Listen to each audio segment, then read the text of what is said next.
Galau boleh, nggak apa-apa, teman-teman.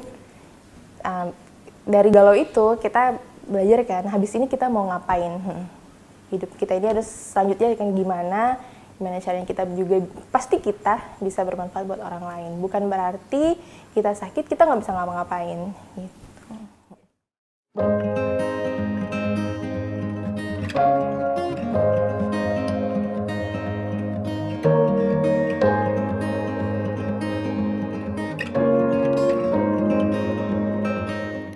Sahabat cempluk.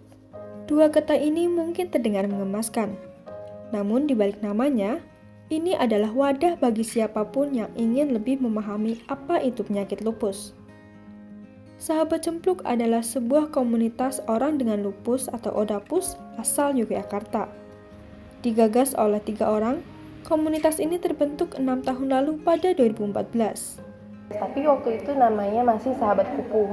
Sahabat Kupu setelah 2017 mulai program dan kegiatannya cempluk mulai rame, kita sepakat buat ganti namanya Sahabat Cempluk karena karakter di komunitas ini cempluk dan ciri khasnya anak-anak teman-teman karena efek samping obat-obatannya itu pipinya cempluk, jadi kita sepakat buat gantinya Sahabat Cempluk.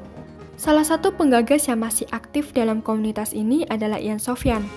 Ia membangun Sahabat Cempluk atas dasar keinginan untuk mengedukasi pasien lupus mengenai penyakitnya sekaligus membesarkan hati mereka untuk menerima kondisinya. Ada berbagai macam kegiatan dalam komunitas ini, namun hanya 2 hal yang mereka fokuskan, yaitu edukasi dan pendampingan. Di edukasi itu kita buka lagi ke masyarakat umum, terus pasien dan keluarga, dan juga ada buat medis. Ke pasien dan keluarga biasanya kita sharingnya lewat apa? Lewat pendampingan seperti apa saat mereka rawat inap misalnya. Kita sebagai pengurus PUT misalnya dengan Mbak Ian datang ke rumah sakit, visit, apalagi dengan pasien-pasien yang awal-awal baru terdiagnosa lupus. Karena itu tadi informasi lupus yang masih banyak belum orang tahu, terus juga hasil googling yang sulit dipahami, terus juga serem, jadi bikin pasien-pasien dan keluarganya itu biasanya takut dan sudah depresi duluan, misalnya sudah depresi karena dengan kalimat lupus tidak bisa disembuhkan. Jadi udah depresi duluan, udah down duluan. Jadi di sini kita Sahabat Cempluk pendampingannya mengedukasi dengan cara yang mudah dipahami, terus juga akurat, maksudnya dari dokter-dokter juga. Dan karena kita sendiri kan pasien, sharing pengalaman juga. Melanjutkan sekolah bisa menjadi tantangan tersendiri bagi pasien, terutama dengan perubahan penampilan dan penurunan kemampuan fisik mereka saat sedang flare, atau kondisi saat pasien mengalami kekambuhan. Selain harus bolak-balik izin sekolah, ODAPUS juga harus beristirahat dalam jangka waktu cukup lama. Agar Sahabat Cempluk mendapat dukungan di sekolah mereka, komunitas ini membuat program Cempluk Goes to School yang mereka jadikan wadah untuk mengedukasi teman dan guru agar para ODAPUS mendapat dukungan yang cukup sehingga tetap bersemangat bersekolah. Akhir tahun yang lalu itu kita dapat 3 sekolah, Mbak. Dan memang alhamdulillah kita dibantu dari mahasiswa-mahasiswa yang ada kegiatan juga, yang ada tugas kuliahnya. Jadi kita kolaborasi, mereka yang urus-urus soal perizinan dan lain-lain, jadi Sahabat Cempluk tinggal pengisi. Tujuannya apa? Biar kan selama ini anak-anak sering izin sekolah, saya sendiri cuti 2 tahun lebih gitu kan. Kalau kuliah kan jadi kuliahnya bareng adik tingkat, terus insecure, terus nggak pede. Anak-anak apalagi kadang kondisi fisiknya yang berubah, yang katanya aku diajak sama teman aku, guru-gurunya juga belum paham tentang lupus, teman-temannya juga.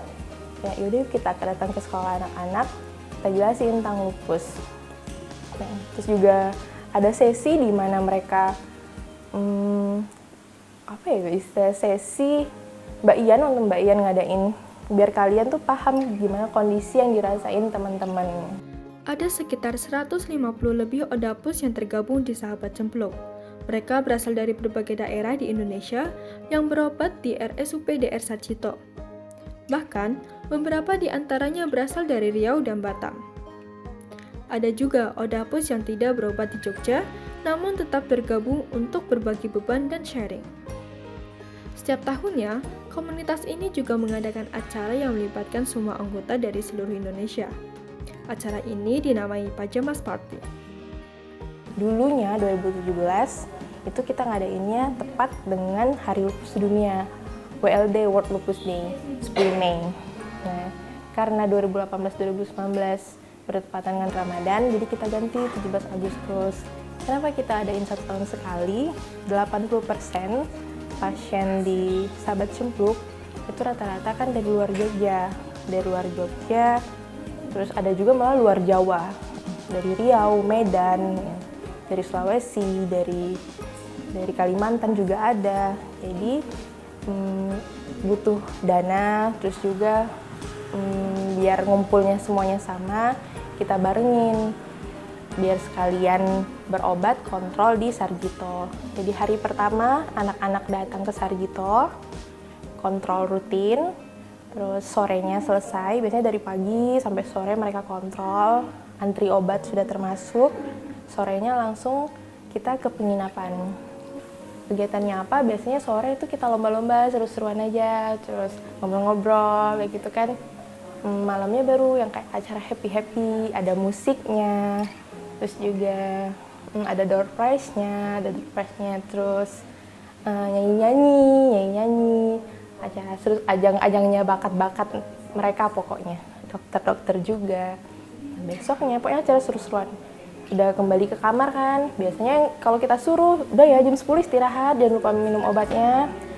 Nggak ada yang mau tidur tuh, pada ngobrol-ngobrol kan. Udah happy, saking happy-nya tadi. Besoknya, paginya, biasanya kita mulai dengan acara self-healing. 2018 kita ngadainnya hipnoterapi, kita datangin yang profesional, hipnoterapi, terus yang tahun lalu kita yoga ketawa. Meski belum memiliki rumah singgah atau transportasi pribadi, Sahabat Cempluk bekerja sama dengan berbagai rumah singgah yang juga membantu dalam penyediaan transportasi gratis bagi Odapus untuk periksa. Ini penting, karena 70% Odapus di Sahabat Cempluk berasal dari luar Jogja. Tapi sayangnya, terjadinya pandemi COVID-19 ini sangat memengaruhi kegiatan mereka. Karena pandemi ini, semuanya susah, dari ambulans yang off, ambulans gratis yang off, yang biasanya pasien-pasien dari luar kota, transportasinya, akomodasinya itu benar-benar dibantu dengan ambulans. Jadi kita ngebantunya seperti apa? Kebetulan dokter di Rumah Sakit Sarjito terima konsulnya lewat WhatsApp, tapi dengan syarat mereka harus tes lab dulu di daerahnya. Hasil tes labnya itu bisa difotokan, dikirim ke dokter, dan nanti dokter kan bisa kasih resep lewat WA. Di luar itu, komunitas ini membantu dalam pengadaan obat dan vitamin, baik dalam hal ketersediaan ataupun potongan harga khusus. Yang kita bantu akses obatnya.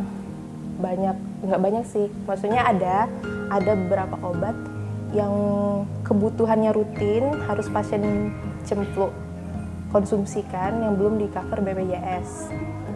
Misalnya vitamin yang harus dikonsumsi mereka, sedangkan di apotik itu kan harganya lumayan per botol, sedangkan mereka konsumsi misalnya sebulan minimal 6 botol. Terus yang kita lakukan, kita bantu, Sahabat Cempluk bantu mencari akses itu, jadi kita permudah. Vitaminnya itu kita stok di sini, dan alhamdulillah dapat diskon karena untuk komunitas itu.